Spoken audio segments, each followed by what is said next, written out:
आप देख रहे हैं राष्ट्रीय हिंदी न्यूज।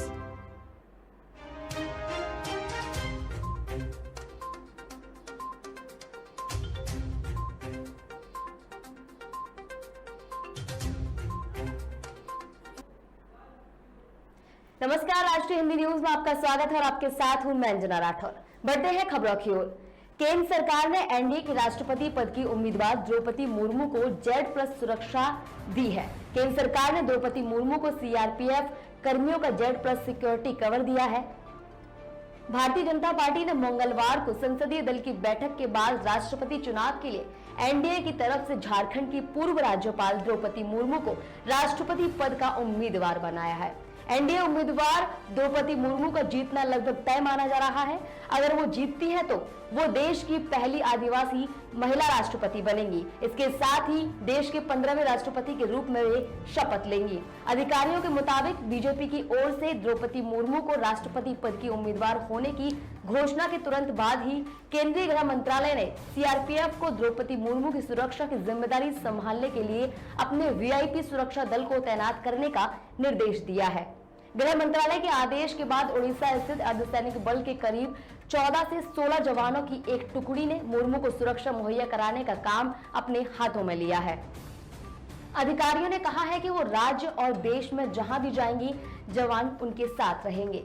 इसके अलावा सुरक्षाकर्मी उड़ीसा के रायरंगपुर में स्थित उनके आवास को भी सुरक्षा प्रदान करेंगे। अधिकारियों ने कहा है कि मुर्मू के अगले 1 महीने में व्यापक यात्रा करने की उम्मीद है ताकि वो अपनी उम्मीदवारी के लिए समर्थन मांगने के लिए विधायकों और विभिन्न राजनीतिक दलों के नेताओं से मिल सके। यही नहीं, कमांडो की एक टीम ने देश की पहली नागरिक के रूप में कार्यभार संभालने तक उनकी रक्षा करेगी। देश में कोरोना के आंकड़ों में भले ही गिरावट देखने को मिल रही हो, लेकिन आंकड़ा अब भी लगातार 12,000 के पार बना हुआ है, जो चिंता का विषय है। पिछले 24 घंटे में कोरोना वायरस महामारी से 12,249 लोग संक्रमित हुए हैं, जिसके बाद एक्टिव मामलों की संख्या 81,000 के पार पहुंच गई है। वहीं इस आंकड़े के बाद डेली पॉजिटिविटी रेट 3.94 पर जा पहुंची है। स्वास्थ्य मंत्रालय के जारी आंकड़ों के अनुसार 9,862 मरीज कोरोना से ठीक हुए हैं, जिसके बाद कोरोना से ठीक होने वालों की संख्या बढ़कर 42,07,25,055 हो गई है। वहीं मौत के आंकड़ों को देखें तो पिछले 24 घंटे में 13 लोगों की मौत हुई है, जिसके बाद ये आंकड़ा 5,24,903 हो गया है।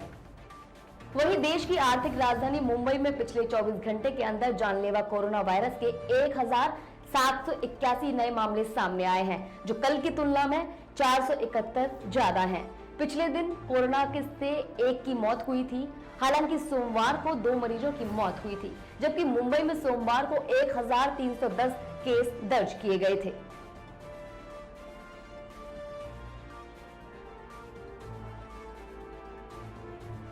समाजवादी पार्टी सांसद डॉक्टर शफीकुर रहमान बर्क अक्सर अपने बयानों को लेकर चर्चा में रहते हैं।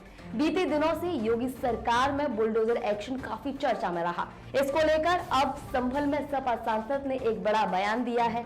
उन्होंने कहा है कि देश के कानून में बुलडोजर का कोई जिक्र नहीं है। बुलडोजर का इस्तेमाल सिर्फ मुसलमानों को डराने धमकाने के लिए किया जा रहा है। सपा सांसद ने कहा है कि मुसलमानों के बड़े बड़े मकानों पर बुलडोजर चला दिया गया और मुसलमानों को गोलियों का निशाना बनाया गया। हमारे नबी की शान में गुस्ताखी करने वालों पर न बुलडोजर चलाई गई, न कोई कार्रवाई की गई। इससे सरकार दोहरी पॉलिसी और दोहरी मानसिकता का पता चलता है। सांसद डॉक्टर बर्क ने सवाल किया है कि क्या हमारे मुख्यमंत्री योगी आदित्यनाथ बुलडोजर का इस्तेमाल सब पर करेंगे? हुकूमत आप चला रहे हैं तो क्यों लोगों को धोखा दे रहे हैं? उन्होंने कहा कि सभी इंसानों के साथ बराबरी का सलूक करो, मुसलमानों के साथ इतना जुल्म क्यों? उन्होंने आगे कहा कि नबी की शान में गुस्ताखी की गई है, लेकिन उनके खिलाफ कोई कार्रवाई नहीं की गई। देश के अधिकांश राज्यों में इन दिनों बारिश हो रही है। दिल्ली, यूपी, बिहार जैसे उत्तर भारत के राज्य में बारिश होने की वजह से कुछ ही दिनों में तापमान में काफी कमी आ गई है। उधर दक्षिण के राज्यों में मानसून के पहुंचने के बाद से ही लगातार बरसात हो रही है। वहीं पूर्वोत्तर के राज्यों में बारिश कहर बरपा रही है।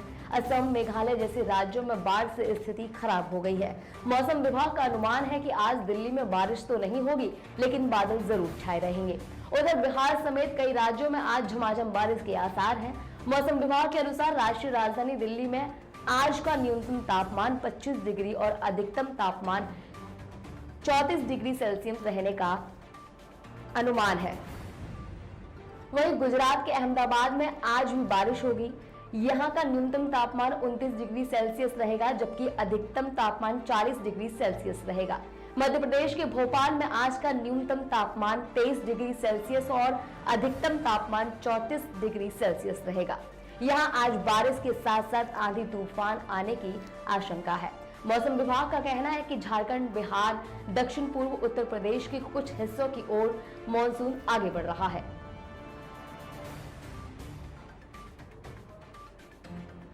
पाकिस्तान के पूर्व प्रधानमंत्री नवाज शरीफ ने मुल्क लौटने की इच्छा जाहिर की है। उनके छोटे भाई और मौजूदा पीएम शहबाज शरीफ की सरकार ने इसके लिए मंजूरी भी दे दी है। पाकिस्तान की आर्मी को भी इस पर कोई आपत्ति नहीं है। इस बीच उनके पाकिस्तान लौटने को लेकर कानूनी पेच फंस गया है। संघीय कानून मंत्री आजम नजीर तरार ने मंगलवार को कहा है कि अगर पूर्व प्रधानमंत्री नवाज शरीफ को पाकिस्तान वापस आने के दौरान ट्रांजिट जमानत नहीं मिली तो उन्हें गिरफ्तार किया जा सकता है। बता दें कि 2020 में इस्लामाबाद हाई कोर्ट के जस्टिस मोहसिन अख्तर कयानी ने MPLN सुप्रीमो नवाज शरीफ की जमानत की अवधि समाप्त होने के बाद पाकिस्तान नहीं लौटने पर गैर जमानती गिरफ्तारी वारंट जारी किया था। पाकिस्तानी न्यूज चैनल जियो के अनुसार लाहौर हाई कोर्ट ने नवंबर 2019 में नवाज शरीफ को इलाज के लिए विदेश जाने की अनुमति दी थी। उस महीने शरीफ लंदन के लिए रवाना हो गए और तब से वहीं रह रहे हैं। उनकी पार्टी MPLN ने दोहराया है कि नवाज शरीफ की वापसी डॉक्टर की मंजूरी पर सशर्त है। तरार ने कहा है कि पूर्व प्रधानमंत्री बेनजीर भुट्टो को भी पाकिस्तान लौटने पर ट्रांजिट जमानत मिल गई थी। वहीं पूर्व सैन्य शासक परवेज मुशर्रफ ने कहा है कि देश वापसी के बारे में बोलते हुए उन्होंने ये जानकारी दिया और कहा है कि कानून अपना काम करेगा। साथ ही उन्होंने कहा है कि उन्हें नियमों और विनियमों के अनुसार सुविधा दी जाएगी।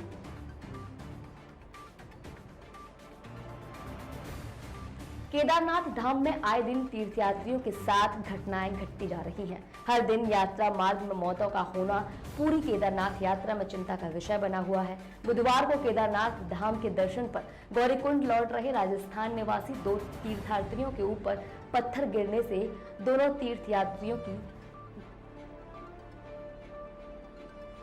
तीर्थयात्री घायल हो गए, जिसके बाद एक की मौत हो गई। मौके पर NDRF और SDRF की टीम दोनों घायलों को लेकर अस्पताल पहुंची। दोनों घायलों की जांच के बाद डॉक्टर ने पति को मृत घोषित कर दिया, वहीं पत्नी अभी घायल अवस्था में है। वहीं दूसरी ओर रमवाड़ा क्षेत्र में भी डॉक्टर ने बेहोश व्यक्ति को मृत घोषित किया। बता दें कि यात्रा के दौरान मरने वालों का आंकड़ा 90 के पार पहुंच चुका है। पहली घटना में मृत व्यक्ति का नाम लहरी लाल है, जो राजस्थान का रहने वाला है। बताया जा रहा है कि दोनों पति पत्नी अपने 10 सदस्यों के ग्रुप से केदारनाथ यात्रा से गौरीकुंड के लिए वापस लौट रहे थे।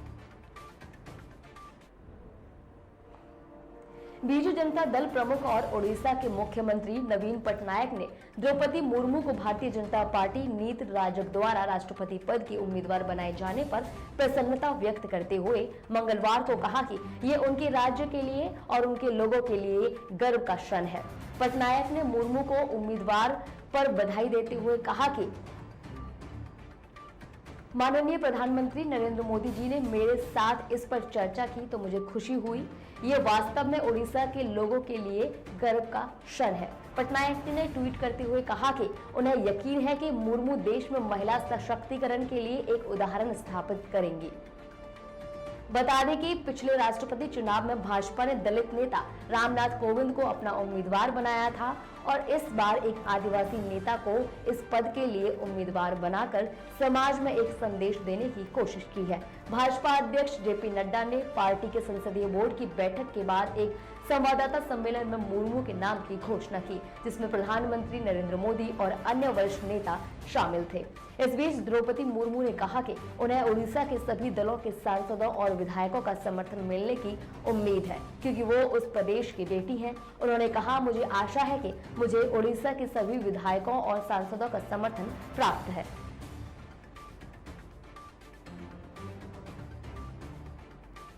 सरकार की सेना में भर्ती की नई योजना अग्निपथ रेलवे के लिए अग्नि परीक्षा जैसी साबित हुई, जब इसका विरोध कर रहे प्रदर्शनकारियों ने भारतीय रेलवे को करोड़ों का नुकसान पहुंचाया। ऐसी आशंका जताई जा रही है कि 1000 करोड़ रुपए की संपत्ति नष्ट हो गई है। रेलवे को जहां अपनी ट्रेनों का नुकसान सहना पड़ा, वहीं यात्रियों को यात्रा पूरी न होने की स्थिति में करोड़ों रुपए का रिफंड भी करना पड़ा। बताया जा रहा है कि पिछले दिनों हुई अग्निपथ हिंसा के दौरान रेलवे को 1000 करोड़ रुपए का नुकसान हुआ। कुल 1922 मेल एक्सप्रेस ट्रेनों की यात्रा पूर्ण रूप से रद्द हो गई और 120 ट्रेनों को आंशिक रूप से रद्द करना पड़ा। बता दें कि हर ट्रेन में औसतन 1200 से 1500 पैसेंजर सफर करते हैं, तो वहीं 1044 ट्रेनें रद्द होने से 12 लाख यात्रियों की यात्रा पर असर पड़ा है। देश में 5 लाख से ज्यादा पीएनआर रद्द हुए और करीब 1.5 लाख यात्रियों को बीच में ट्रेन छोड़नी पड़ी। रेलवे की ओर से 70 करोड़ रुपए का रिफंड किया गया है। अग्निपथ स्कीम का ऐसा हिंसक विरोध देश में हुआ कि अलग अलग राज्यों में 21 ट्रेनें जला दी गईं और इनके कारण रेलवे को करोड़ों रुपए का नुकसान हो गया। फिलहाल के लिए खबरों में इतना ही। देखते रहिए राष्ट्रीय हिंदी न्यूज। जय हिंद।